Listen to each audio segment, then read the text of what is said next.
The Great Trunk-Off, A Tale of Two Elephants.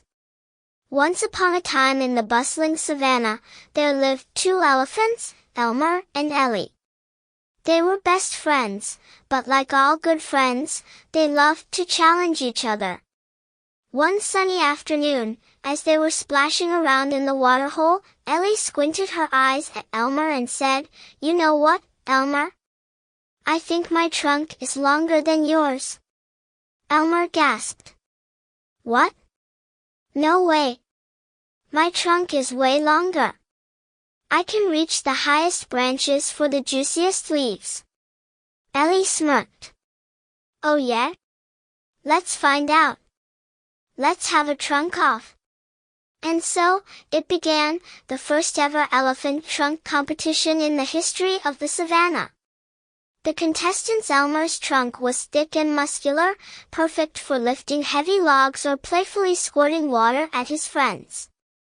Ellie's trunk, on the other hand, was slender and graceful, ideal for picking the tiniest fruits from the trees. The news of the great trunk-off spread quickly. Giraffes craned their long necks to see the excitement, and monkeys swung from trees, chattering about who would win. Even the lions, usually too cool to care, sat in the shade, pretending they weren't watching. Round 1, the "How far can you stretch?" challenge. First up, the challenge of stretching. Elmer and Ellie stood side by side as their friend, Gerald the giraffe, prepared to measure. "All right, stretch those trunks as far as you can," Gerald announced, holding a very long piece of vine. Ellie stretched her trunk so far it tickled a cloud. "Woohoo!" she cheered, her trunk waving like a flag in the breeze.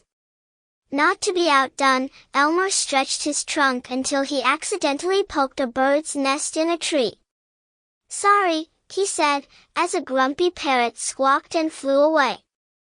After much measuring and remeasuring, Gerald declared, "It's a tie." Elmer and Ellie looked at each other. "A tie? No way," they both exclaimed in disbelief. Round 2, the Silly Sound Symphony. Next was the sound challenge. Elephants could do amazing things with their trunks, but could they make music? Ellie blew into her trunk and made a sound that was half trumpet, half squeaky toy. The meerkats in the audience giggled. "It's like a musical fart," one of them whispered. Then it was Elmer's turn. He took a deep breath, and out came a mighty, booming noise that echoed across the savannah like a foghorn. The sound startled the monkeys, causing them to fall out of their trees in a giggling heap. Gerald, his giraffe ears still ringing, said, "Well, I think it's another tie." Elmer and Ellie were starting to wonder if there would ever be a winner. The final round, the super silly trunk trick, for the last challenge, it was all about creativity, who could use their trunk in the silliest, funniest way. Ellie went first. She used her trunk to twirl a bunch of bananas like a lasso, tossed them in the air, and caught every single one without missing a beat. The crowd oohed and awed. A banana-loving baboon in the back cheered the loudest. Not to be outdone, Elmer picked up a coconut with his trunk and juggled it. But then he slipped on a banana peel and the coconut flew through the air, landed on his head, and rolled off like a bowling ball, knocking over a row of meerkats who were watching in a line. Everyone burst into laughter, including the meerkats, who were having the time of their lives. Gerald the giraffe laughed so hard he had to catch his breath.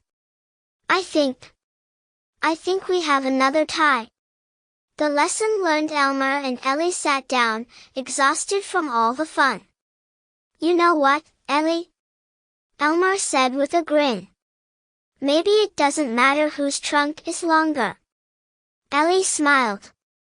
"Yeah, because whether we're stretching them or making silly sounds, our trunks are just perfect for us." And so, the great trunk-off ended with a lesson that sometimes, it's not about who's the best, but how much fun you have trying. From that day on, Elmer and Ellie stopped comparing their trunks and focused on using them to help each other, play games, and make the savannah a happier place. The end.